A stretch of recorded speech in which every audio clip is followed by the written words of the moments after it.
This video is sponsored by Shivam Jewelers.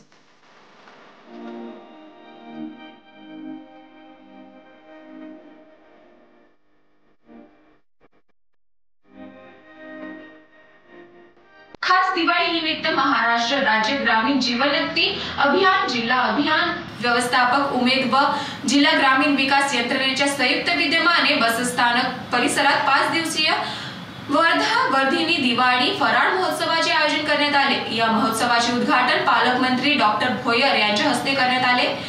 या ठिकाणी 15 stall उभारण्यात आले असून फराळमध्ये चिवडा, लाडू, चकल्या, अनसरे, रवा व बुंदीचे लाडू, शेव, बालुशाही, चिवडा या खाद्यपदार्थांसोबत विविध मातीच्या पंत्या, आकर्षक वस्तू विक्रीकरिता ठेवण्यात आल्या आहेत। बचत गटाच्या महिलांनी तयार केलेल्या विविध पदार्थांना बाजारपेठ मिळवून देणे तसेच महिलांचे आर्थिक सबलीकरण करण्याचे यामागे उद्देश आहे।